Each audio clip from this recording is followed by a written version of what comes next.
Bonsoir. Je vous propose qu'on commence par prier notre Père. Au nom du Père, du Fils, du Saint-Esprit. Amen. Notre Père.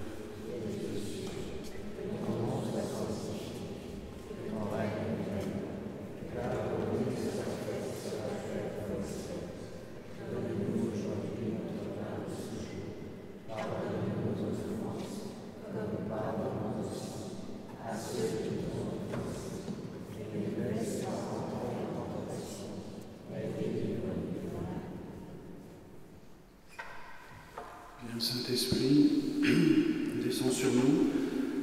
Toi qui es l'auteur des Écritures, viens nous guider ce soir. Viens nous éclairer par ta parole. Amen. Voilà, alors nous continuons le cycle de conférences sur le thème l'Eucharistie, dans la lumière de la lettre apostolique du pape François, Desiderio Desideravi. La semaine dernière, donc, c'est Marie-Hélène Deschalotte qui nous a montré combien la liturgie juive était vraiment présente dans la liturgie eucharistique. À ce sujet, je citerai juste le père Louis Bouillet, qui est un théologien proche de saint Paul VI, qui écrit dans son livre Eucharistie: la continuité et la dépendance par rapport au judaïsme, c'est bien la prière eucharistique. Alors, ce soir, nous allons voir comment l'Eucharistie est présente dans la parole de Dieu. L'Écriture sainte ou les Saintes Écritures sont souvent contemplées, appréciées, aimées, mais peut-être elles sont contemplées comme une chaîne de montagnes au loin. Elles sont belles, elles sont magnifiques, mais c'est comme si peut-être, on n'aurait pas tendance peut-être à croire que escalader la montagne, c'est fait pour les initiés. Et puis, du coup, on en reste peut-être là. Et ce soir, c'est peut-être aussi ce que je voudrais développer en premier lieu. Et un peu à la lumière aussi de ce que le pape François ne cesse de désigner depuis qu'il est là, depuis 10 ans, donc de son pontificat que nous avons fêté il n'y a pas longtemps, ces tentations gnostiques, justement, à croire que notre foi catholique serait quelque chose d'initié à initié, qui se transmet d'initié à initié. Donc, en d'autres termes, qu'il y aurait des secrets qui se transmettraient, et puis la parole de Dieu en fait partie, et que ça se transmettrait que pour ceux qui sont initiés à cette parole de Dieu. Est-ce qu'on peut penser ainsi? Donc, pour illustrer ce premier propos, cette interrogation, je propose de nous plonger tout de suite dans les Saintes Écritures, donc en Saint Matthieu, chapitre 11. Là, il est question donc, de Jean-Baptiste qui est emprisonné. Jean-Baptiste, bien sûr, qu'on connaît bien, grand prophète, le plus grand des prophètes, qui a désigné l'agneau de Dieu, le Messie. Jean-Baptiste qui a eu de nombreux disciples, dont les apôtres, Jean, André. Et Jean-Baptiste, on le sait aussi, c'était quelqu'un qui avait la vérité au fond du cœur et qui n'avait pas peur de la dire. Et il a été emprisonné parce qu'il a dénoncé, il a dit au roi Hérode qu'il était avec la femme de son frère et que cela se faisait pas. Donc on sait bien que Hérodiade a été en colère, et il y a eu un emprisonnement, et puis même ça s'est terminé à la fin par une décapitation. Donc dans ce passage, Jean-Baptiste est enfermé, est en prison. Je cite l'Évangile. Lorsque Jean-Baptiste est enfermé dans sa prison,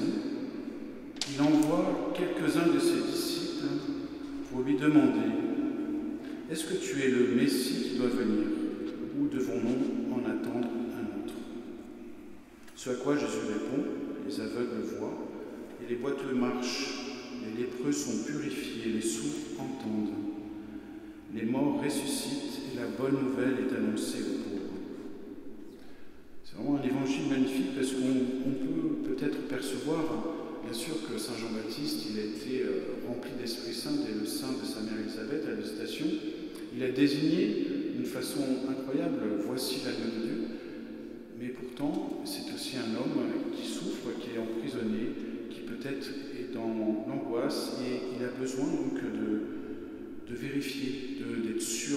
Et là, il peut vraiment s'en aller en paix. Comme le dit donc le Nunc Dimittis, proclamé par le prophète Siméon. Donc, il va s'assurer. Pour cela, Jésus répond d'une façon incroyable, admirable, parce qu'il cite les Écritures, il cite le prophète Isaïe, donc dans le chapitre 35, chapitre 20, et c'est de cette manière qu'il lui répond. Il lui répond peut-être de la manière que Jean-Baptiste aurait voulu l'écouter, et il lui dit vraiment oui, je suis Messie, mais au travers des prophéties messianiques qui ont été annoncées par Isaïe. Et exactement ce qu'il a réalisé. Il annonce la parole, il annonce le royaume des cieux aux pauvres, il fait des guérisons. Et je cite ce passage de l'Évangile pour justement manifester que la messianité de Jésus, qui se révèle à travers sa parole, elle est pour tous. Elle est pour nous tous les pauvres, elle est pour nous tous qui avons besoin de guérison.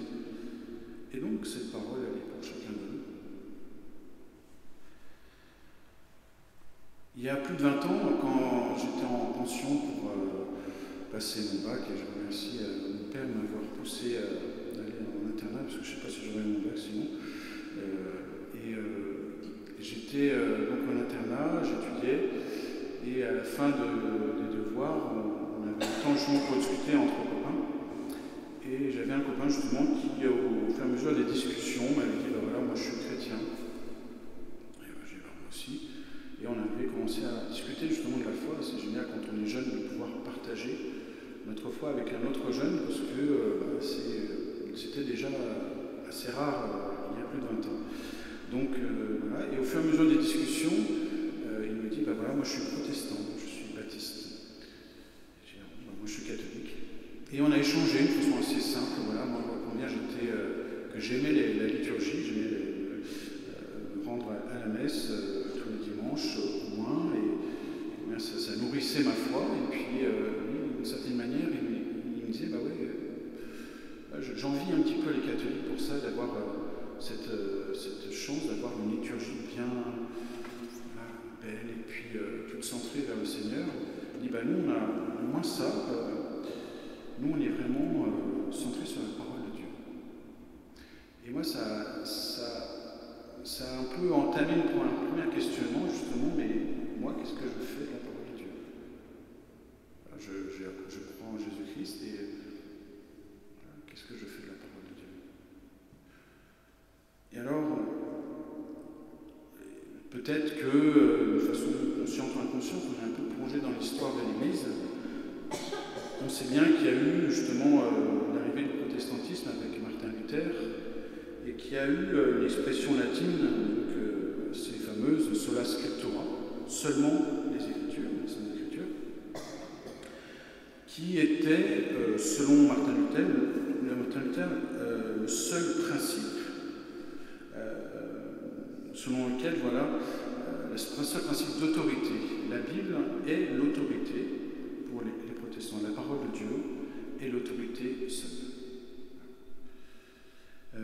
On sait que face à ça, ça a questionné, bouleversé, ça a été pour l'Église catholique, et il y a eu bien sûr une nécessité d'affirmer à la fois l'autorité de l'Église, et puis une nécessité de dire aussi combien les sacrements sont aussi essentiels, sont l'essentiel de la vie de l'Église. Il y a eu le Concile de Trente. Mais peut-être qu'on peut fonctionner un peu en mode d'une dialectique un peu basique, en se disant, c'est bon, on a les sacrements. Ça va. Mais on a un peu la parole de Dieu, je l'écoute un peu de loin, comme une très belle chaîne de montagne, c'est super. Mais je me nourris de l'Eucharistie, très bien. Je n'irai jamais le contraire. Mais l'Église n'a pas dit, en face de sola scriptura, seulement les sacrements ou seulement l'Eucharistie. Elle n'a jamais dit ça. L'Église catholique croit que la parole de Dieu, ce sont les Saintes Écritures, donc 73 livres de la Bible, et la tradition. Alors qu'est-ce que c'est que la tradition? La tradition, c'est l'héritage des apôtres et de leurs successeurs. Plus largement, la tradition, c'est que ce que le Saint-Esprit met dans le cœur des saints et veut faire connaître de ce qu'il est, de ce que Dieu est. Dans la constitution dogmatique sur la révélation divine dans le Concile Vatican II, qui s'appelle Dei Verbum, au numéro 8, on peut lire « Cette tradition qui vient des apôtres progresse dans l'Église sous l'assistance du Saint-Esprit. En effet, la perception des réalités aussi bien que des paroles transmises s'accroît soit par la contemplation et l'étude des croyants qui les méditent dans leur cœur, soit par l'intelligence intérieure qu'ils éprouvent des réalités spirituelles, soit par la prédication de ceux qui, avec la succession épiscopale, ont reçu un charisme certain de vérité.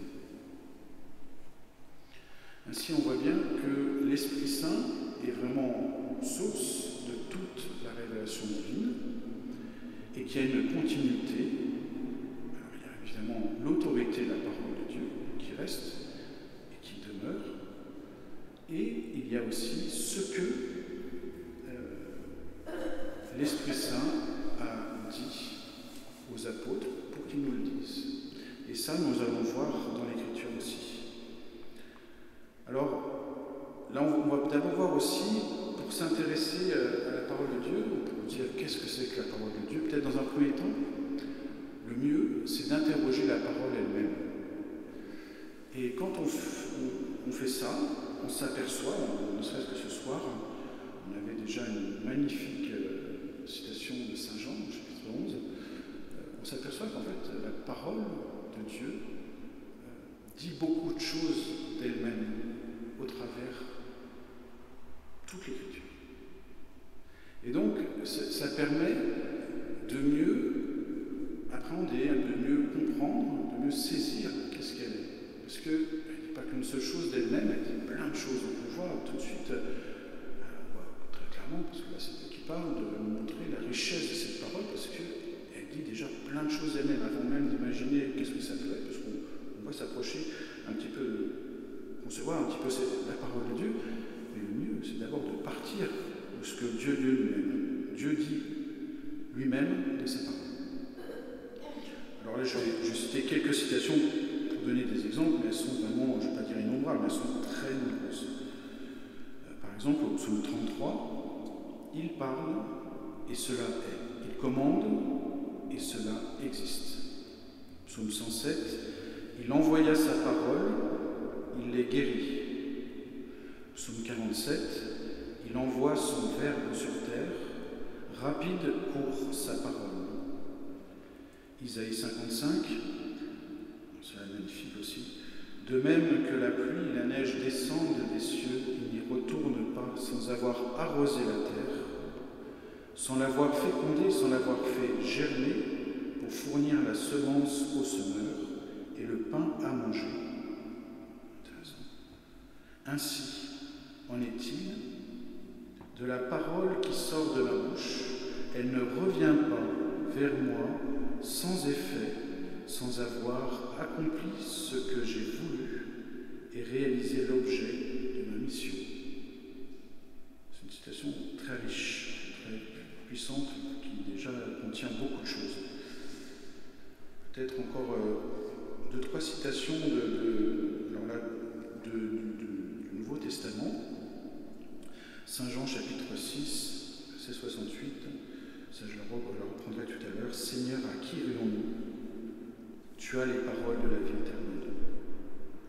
Deuxième épître à Timothée, chapitre 3, toute écriture inspirée de Dieu est utile pour enseigner, réfuter, redresser, former à la justice, afin que l'homme de Dieu se trouve accompli, équipé pour toute bonne œuvre.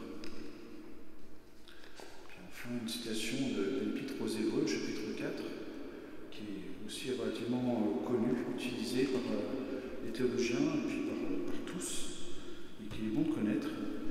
Vivante, en effet, est la parole de Dieu, efficace et plus incisive qu'aucun glaive à deux tranchants. Elle pénètre jusqu'au point de division de l'âme et de l'esprit, des articulations et des moelles.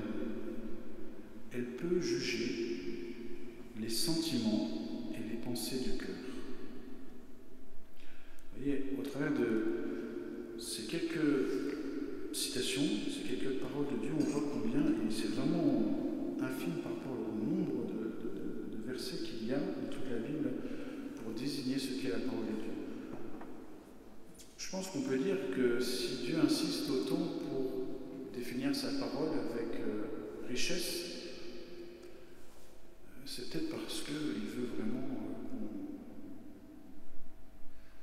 la saisisse, qu'on la lise, qu'on se nourrisse vraiment de la parole de Dieu. S'il insiste autant, tout au long de la Bible, pour définir ce qu'est la parole de Dieu, c'est que là, il y a pour nous, les croyants, quelque chose de vraiment essentiel. Avant d'aller plus loin, je voudrais revenir sur la tradition. Parce que c'est vrai qu'on a dit, la parole de Dieu, nous, les catholiques, on croit que c'est donc les Saintes Écritures, la Bible, les 73 livres de la Bible, et la tradition. Et on pourrait peut-être penser, ou se questionner, c'est toujours très bien, pourquoi la tradition? Qu'est-ce que c'est? Et puis je ne vois pas pourquoi. Et puis finalement, ça vient d'où? C'est une invention humaine. Là, en fait, voilà, là, je vais citer quelques versets qui montrent qu'en fait, c'est présent dans la parole de Dieu elle-même. En Saint Luc, chapitre 10, verset 16, Jésus dit « Celui qui vous écoute m'écoute. Celui qui vous rejette me rejette. Et celui qui me rejette, rejette celui qui m'a envoyé. » Saint Jean, chapitre 15, verset 20. « S'ils ont gardé ma parole, ils garderont aussi la vôtre. » L'Épître aux Thessaloniciens, c'est pourquoi nous disons sans cesse à Dieu toute notre reconnaissance de ce que, en recevant la parole de Dieu, que nous vous avons fait entendre. Vous l'avez accueillie non comme la parole des hommes, mais comme ce qu'elle est vraiment, la parole de Dieu agissant en vous qui croyez. Saint Jean, chapitre 17, « Je ne prie pas pour eux seulement, mais encore pour ceux qui croiront en moi à travers leur parole. » Deuxième épître aux Thessaloniciens, chapitre 2, verset 15. « Ainsi donc, frères et sœurs, tenez ferme et retenez les enseignements que nous vous avons transmis, soit oralement, soit par notre lettre. » On pourrait continuer, il y en a d'autres. Donc là, on voit aussi clairement que lorsque l'Église, justement, dit que la parole de Dieu, eh bien, ce sont les livres bibliques, ce sont les saintes écritures inspirées par Dieu, et que c'est aussi la tradition, ne sort pas de nulle part. En fait, c'est Jésus lui-même qui a déjà défini ce qu'est la tradition. puisque lorsque Jésus a désigné ses apôtres, et puis après la succession apostolique, œuvre de l'Esprit Saint, eh bien, c'est pour transmettre sa parole, et c'est pour transmettre aussi cette parole qui fructifie dans le cœur de ses apôtres, pour nous la transmettre à nous, afin qu'elle-même, cette parole, fructifie dans nos cœurs, et que vous alliez, comme nous allions chacun, la transmettre aussi.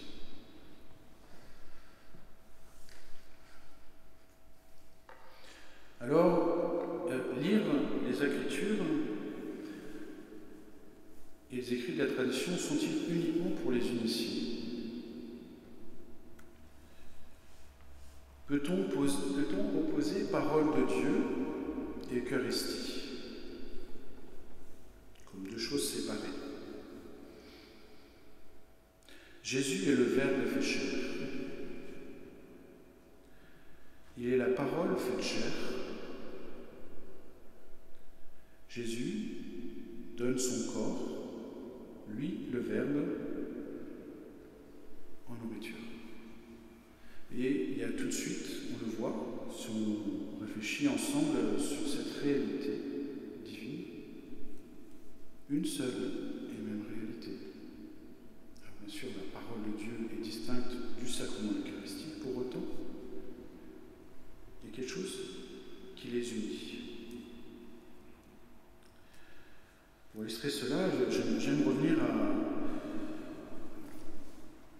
à ce qui s'est passé donc, au IVe siècle en Tunisie, à Carthage, lorsque 49 chrétiens sont surpris au domicile en train de célébrer l'Eucharistie. Or, à cette époque-là, l'empereur Dioclétien avait farouchement interdit tout rassemblement et toute expression de la foi chrétienne.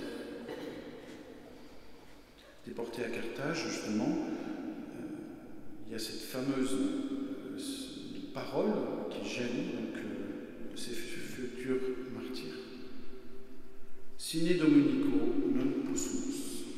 Sans le dimanche, nous ne pouvons pas vivre. En 2005, le pape Benoît XVI rendit hommage à ces martyrs trop méconnus.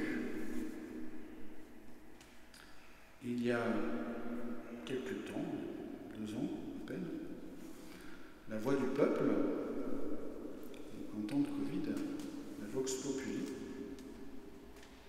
a fait entendre sa voix en France. Et ce même slogan a été repris souvent par des prêtres, par des fidèles, par des jeunes sur les réseaux sociaux. Et on disait « Sine Dominico non possumus ». Alors bien sûr, on ne remettait pas en cause la gravité de la pandémie, mais pouvons-nous vivre, nous, en tant que chrétiens, sans la messe? La messe est essentielle pour la vie des chrétiens. Mais qu'est-ce que c'est que la messe? La messe, on le sait, donc, il y a 2 grands temps. Il y a le temps de l'accueil, il y a le temps de l'envoi. Et au centre, il y a donc le temps de l'écoute, de la proclamation et de l'écoute de la parole de Dieu. Et puis, il y a l'Eucharistie. Alors, pour essayer de mettre en lumière les liens entre la liturgie de l'Eucharistie, telle que nous la vivons aujourd'hui, et la parole de Dieu, il m'a semblé important de voir dans un premier temps ce qu'est la parole de Dieu, de creuser encore un peu. Qu'est-ce que c'est que la parole de Dieu pour nous, les croyants, qui l'écoutons lorsqu'on vient à la messe, qui l'écoutons lorsqu'on vient aux offices, qui la lisons dans nos livres de prière, aussi sur les sites de l'AELF et puis bien d'autres moyens. Qu'est-ce que c'est que la parole de Dieu? Alors, on va voir ça dans un premier temps, puis, avec le temps qui nous restera, on abordera plusieurs passages de l'Écriture qui parlent de l'Eucharistie, et on s'apercevra que là aussi, c'est assez incroyable, parce que on a beaucoup. Je n'aurai pas le temps de dire tout. Alors, la parole de Dieu, C'était pas un hasard si le Concile Vatican II commence par la constitution dogmatique sur la révélation divine, Dei Verbum que je citais tout à l'heure, en premier lieu. Et c'est vraiment un texte que voilà, je vous encourage vraiment à lire. C'est pas très long, c'est assez dense, mais ça donne vraiment les axes très nets pour la parole de Dieu, telle qu'elle est désignée aujourd'hui par le Saint Concile. Donc, et je pense que l'une des grâces de ce concile, qui n'est pas si vieux, c'est sans doute d'avoir remis la parole de Dieu, alors non pas qu'elle était absente, certainement pas, parce qu'en réalité, lorsqu'il y a eu justement cette réforme protestante, il y a eu cette nécessité de réaffirmer combien les sacrements sont importants dans notre vie, mais il y a eu déjà des textes qui ont parlé de la parole de Dieu dès le Concile de Trente, dès le Concile Vatican I, qui n'a pas été abouti pour des raisons sociopolitiques, et qui a été justement repris par le Concile Vatican II, en Dei Verbum. Et justement, Dei Verbum affirme, je cite, l'importance de proposer la doctrine authentique sur la révélation divine et sur sa transmission,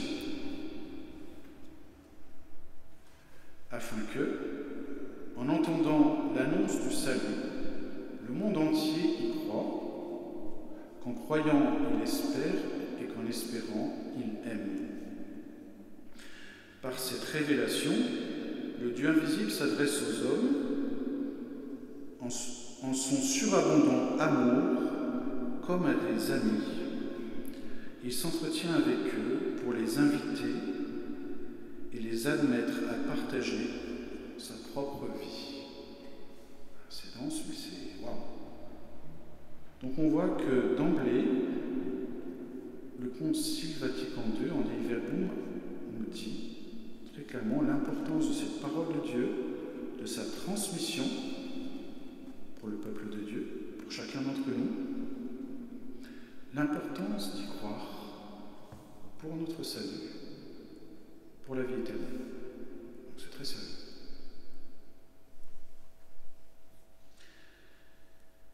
Dans son exhortation apostolique, Verbum Domini, donc, qui est une lettre apostolique que le pape Benoît XVI avait écrite, je crois que c'était 2008, il a été vraiment assez audacieux et il a dit cette parole assez incroyable. Alors je le cite, la sacramentalité de la parole se comprend alors par analogie à la présence réelle du Christ sous les espèces du pain et du vin consacrés. En nous approchant de l'autel et en prenant part au banquet eucharistique, nous communions réellement au corps et au sang du Christ. La proclamation de la parole de Dieu dans la célébration implique la reconnaissance que le Christ lui-même est présent et s'adresse à nous pour être écouté. Le Christ réellement présent dans le pain et le vin est présent analogiquement dans la parole proclamée dans la liturgie. En lisant justement ce texte puissant de Benoît XVI, je reviens sur l'unité tout à l'heure dont nous avons parlé entre parole de Dieu et sacrement, parole de Dieu et Eucharistie. Si l'Eucharistie nous donne la présence réelle et substantielle de Jésus-Christ dans son corps et dans son sang, la parole de Dieu nous donne aussi une connexion à Dieu lui-même par sa parole. Comment c'est possible? Ce sont des lettres écrites sur du papier, ou sur des lumières. Je ne suis pas très scientifique, mais voilà, quand on lit sur un écran, c'est pas substantiel ça. Alors comment on peut dire, voilà, l'Eucharistie, d'accord, on y croit, il y a la transubstantiation, c'est pas si simple, mais voilà, on y croit, Jésus est présent dans l'Eucharistie, mais alors dans sa parole, bon, en plus c'est des paroles qui sont plus ou moins bien traduites, c'est des paroles qui ont fait leur temps, qui sont dans un certain contexte. En plus, il y a des genres littéraires hyper différents, historiques, poétiques, évangéliques et tout ça, épistolaires. Mais pour autant, comment ça se fait? Qu'est-ce qui se passe en fait quand on lit la parole de Dieu? On l'a lu tout à l'heure, quand on a cité justement la parole pour elle-même, la nécessité, tout comme pour l'Eucharistie, de l'exercice des vertus théologales. Les vertus théologales, la foi, l'espérance et la charité. Peut-on recevoir Jésus-Christ sans croire en lui? Peut-on recevoir Jésus-Christ sans l'aimer, sans espérer en lui, sans croire que bientôt on sera avec lui dans le ciel éternellement? Peut-on vraiment parler à Jésus sans croire qu'il est vraiment présent là, maintenant, lorsqu'on le reçoit? De la même manière, lorsqu'on écoute la parole de Dieu, toute parole inspirée par Dieu, contenue dans les Saintes Écritures, peut-on vraiment l'écouter sans y croire? Tout le monde peut lire la Bible, mais pour nous les croyants, il y a justement la lumière va venir du Christ lui-même, de Dieu lui-même, bien sûr, et pour ouvrir la porte à Dieu, parce que c'est pas moi qui vais donner la lumière aux Écritures, mais il y a quand même un acte de liberté qui est là, qui est en jeu, tout comme dans la prière, et puis lorsqu'on reçoit l'Eucharistie, c'est cet acte de liberté, c'est dans on pourrait penser une passivité, mais en fait, on n'est pas si passif que ça, en réalité. Parce qu'on fait un acte de foi. Je crois. Je crois que là, lorsque l'Évangile est proclamé, par exemple à la messe, je crois que là, Dieu parle.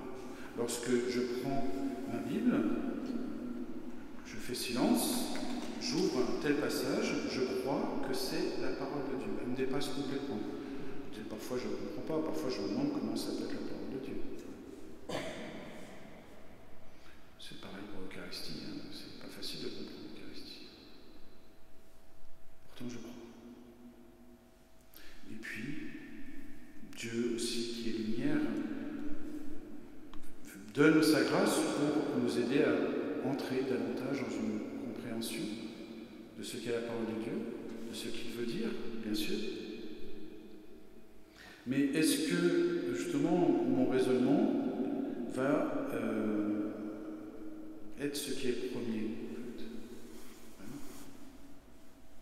Alors, Dieu, il ne va pas nous mettre en cause le fait qu'on est doué de raison, le fait qu'on a une intelligence, c'est lui qui l'a créé, évidemment. D'ailleurs, l'acte de foi, est-ce qu'il n'y a pas un acte d'intelligence dans un acte de foi? Poser la question, c'est intéressant ça quand même. Est-ce que le fait d'adhérer à une réalité que je ne vois pas, il n'y a pas un acte d'intelligence? Est-ce qu'il n'y a pas un jugement sur une réalité en laquelle je crois, mais pour le coup, toutes les autres réalités, eh bien, je vais avoir une expérience de cette réalité par la médiation des sens. C'est vrai que pour Dieu, c'est un peu différent. De la même manière, pour la parole de Dieu, si Dieu nous a parlé dans notre langage, nous a parlé par le langage des hommes. Donc il nous parle en tant que Dieu, mais il est passé par la parole humaine. Alors bien sûr, on sait qu'il est passé même par une langue, des langues. On sait que l'Ancien Testament a été principalement écrit en hébreu. Traduit après en grec, ce sont les Septante. On sait que le Nouveau Testament a été écrit en grec,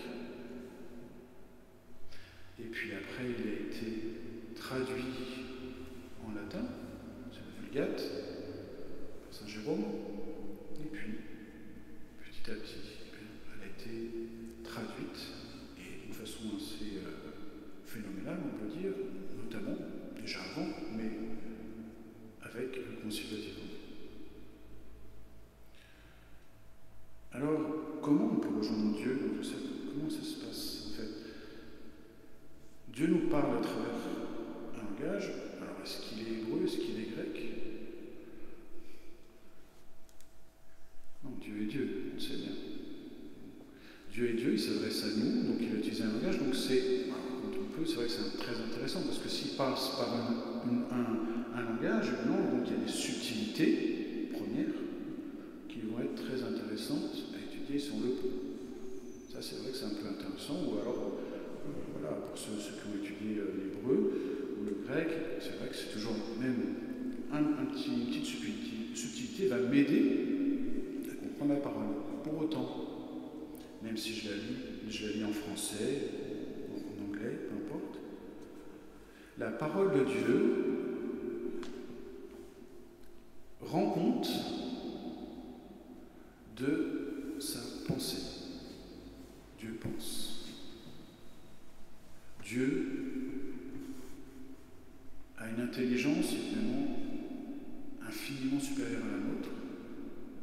Il a tout pensé, il a tout créé.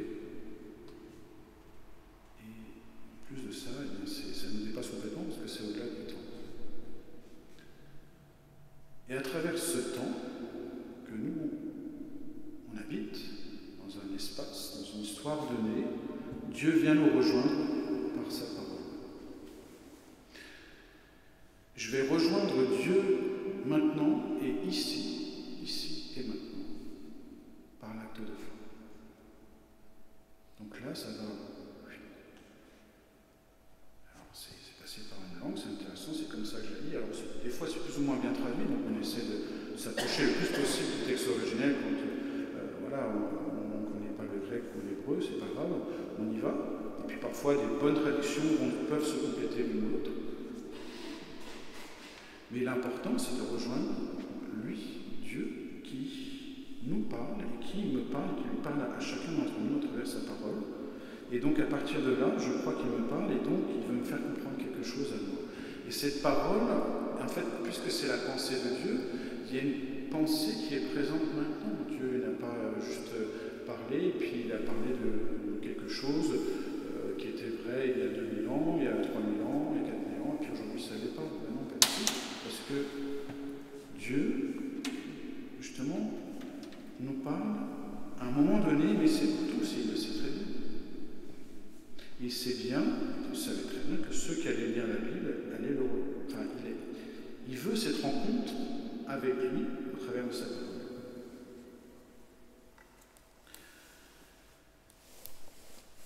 Dave Vialon, en numéro 25, dit « Tous les clercs, en premier lieu les prêtres de Christ et tous ceux qui s'adonnent légitimement comme diacres ou catéchistes au ministère de la parole, doivent, par une lecture sacrée, assidue et par une étude approfondie, s'attacher aux Écritures. Le Saint Concile exhorte de façon insistante et spéciale tous les fidèles du Christ, et notamment les membres des ordres religieux, à acquérir par la lecture fréquente des divines Écritures la science éminente de Jésus-Christ. Là, on voit très clairement que, là je vais passer à tout le reste, mais Dei Verbum montre très clairement que la parole de Dieu c'est pour nous, qu'on doit avoir une lecture assidue pour apprendre à le connaître. Voilà. Je vais passer sur, parce qu'après on aura un peu de temps, sur la nécessité donc missionnaire qu'implique aussi l'annonce de l'Évangile, parce que dès lors que je rencontre Dieu dans sa parole, malheur à moi, si je n'annonce pas l'Évangile, c'est bien sa parole. Alors, on va passer à la deuxième partie.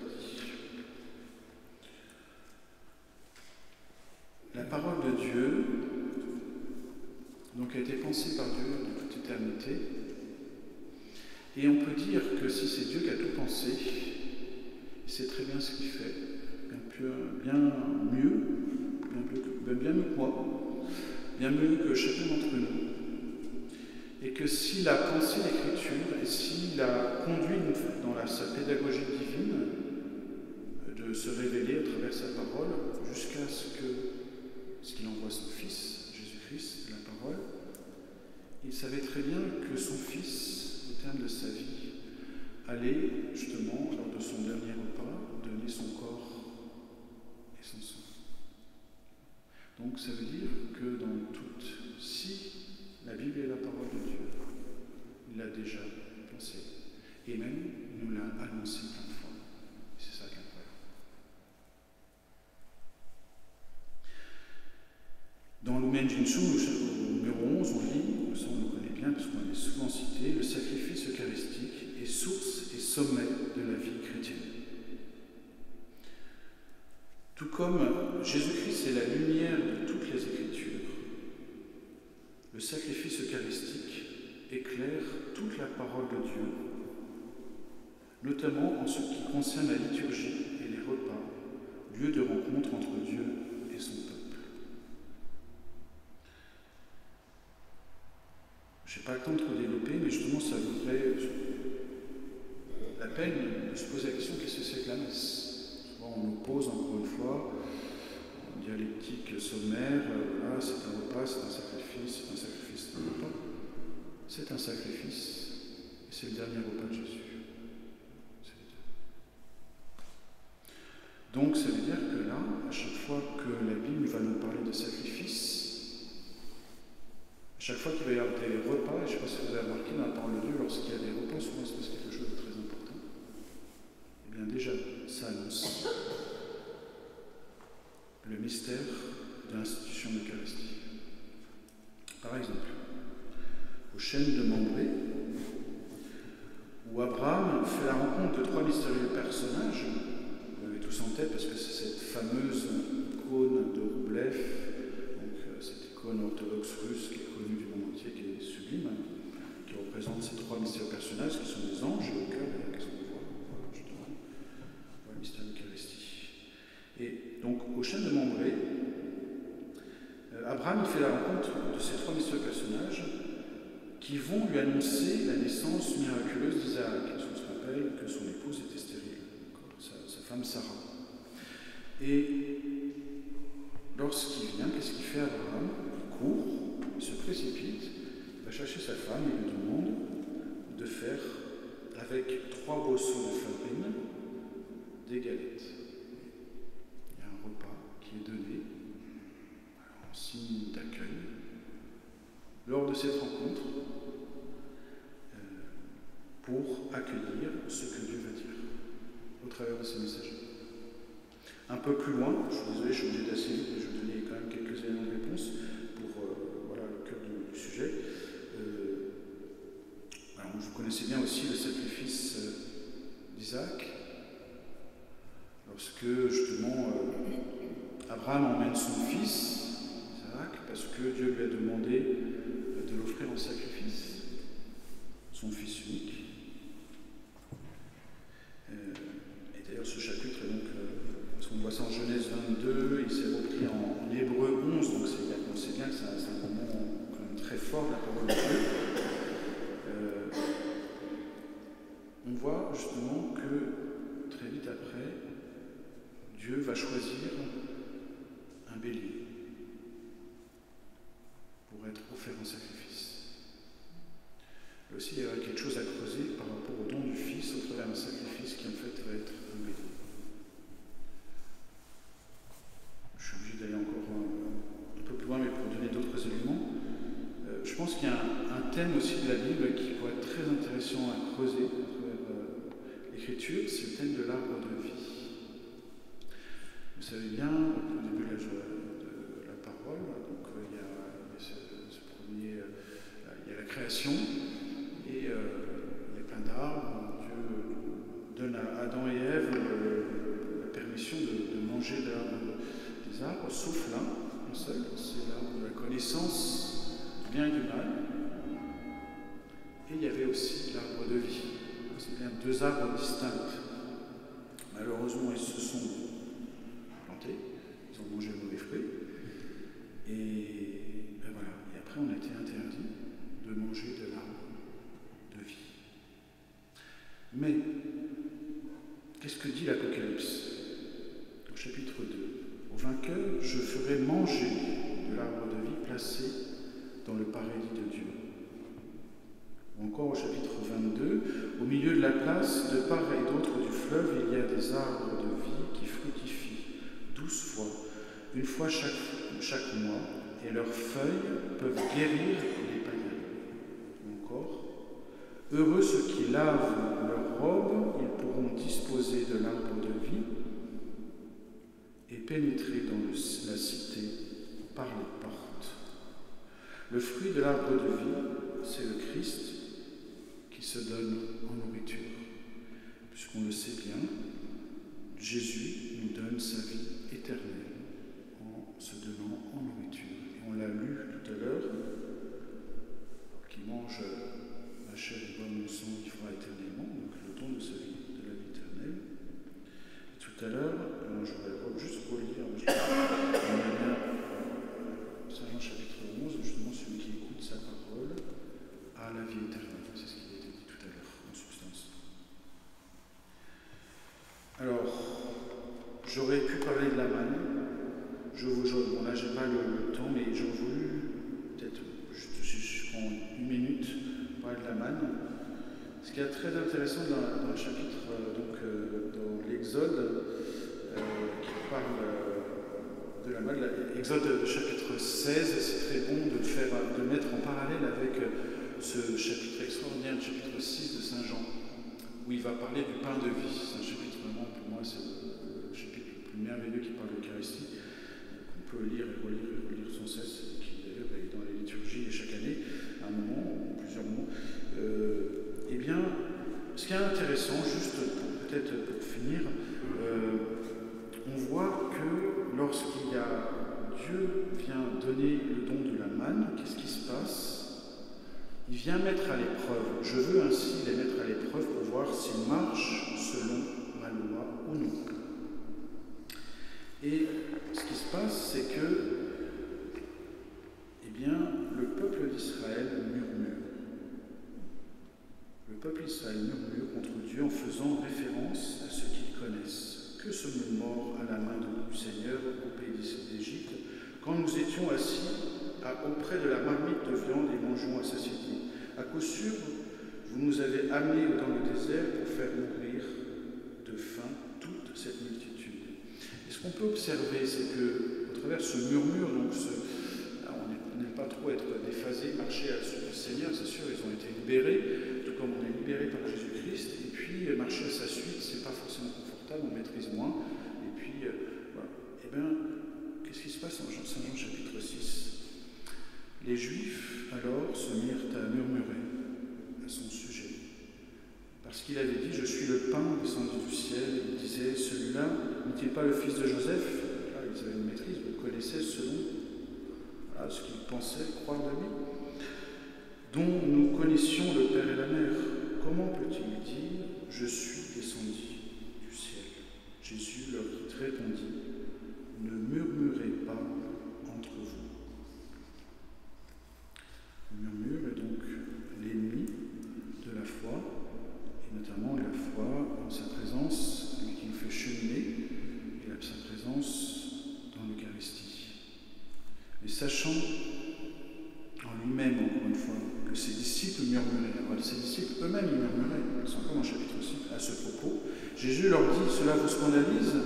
Et quand vous verrez le Fils de l'homme monter là où il était auparavant, c'est l'Esprit qui vivifie, la chair ne sert de rien. Les paroles que je vous ai dites, je cite encore les paroles, sont esprit et elles sont vie. Voulez-vous partir vous aussi ?» Simon-Pierre lui répondit, et là on l'a lu tout à l'heure, vous l'avez entendu. « Seigneur, à qui irions-nous? Tu as les paroles de la vie éternelle. » Voilà, ça y est, on a fait l'Eucharistie, donc par les paroles de Dieu, Dieu nous dit par sa parole que c'est son corps et son sang, il nous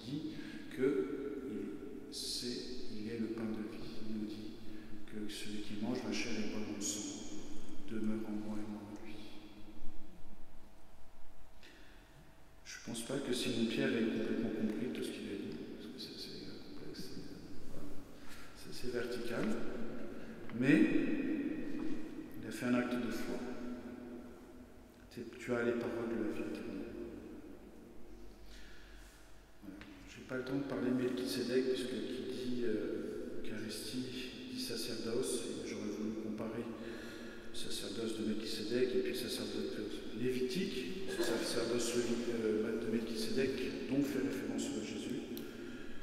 Mais il faut bien conclure. Donc, et puis bien sûr, il faudrait reprendre le thème de l'agneau de Dieu, et puis qui est bien sûr évoqué dans la Pâque juive, donc reprendre voilà, le livre de l'Exode et le mettre en parallèle avec justement ce qui est écrit pour l'institution de l'Eucharistie. Donc là, c'est l'Exode chapitre 12. Et puis le thème de l'agneau de Dieu qui parcourt tous les écrits de Saint Jean, notamment l'Évangile et puis l'Apocalypse. Il faut se laver dans le sang de l'agneau.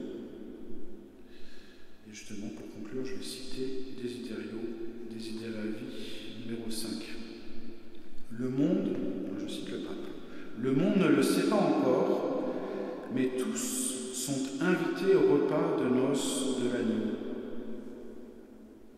Pour être admis au festin, il suffit de porter l'habit nuptial de la foi,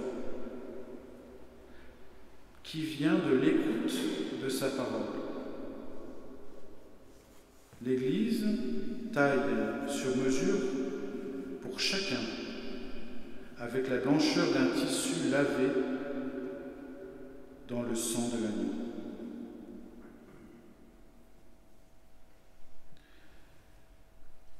La parole de Dieu est eucharistique. Il y a une unité, puisque la parole nous met en relation avec Dieu. Et l'Eucharistie nous donne Dieu lui-même. Et la parole de Dieu est eucharistique parce que Dieu a pensé toute sa parole. Et donc il nous a tout de suite dirigés vers le sommet, comme nous dit Concile Vatican II, sommet de la vie de l'Église, qui est l'Eucharistie.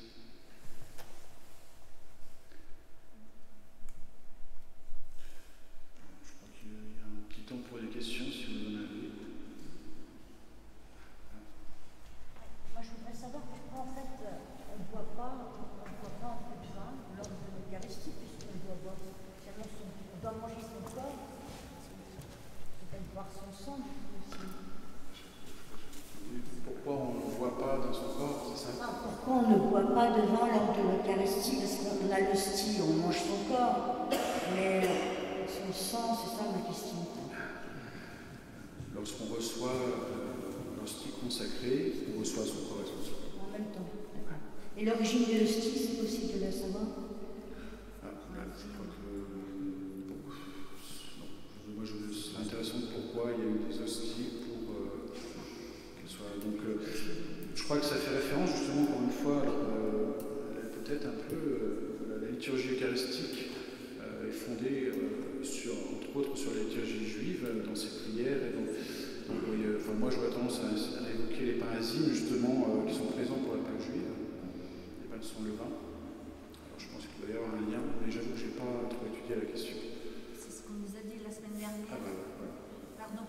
La semaine dernière, c'est ce que nous a dit Dame. En fait, oui, que pourquoi c'est le parasime en fait qui était la nourriture des Juifs, et la Pâque c'est voilà, c'est le parasime. C'est pour ça que c'est une hostie. J'expliquerai. Non, c'est pas bien. C'est la référence au parasime.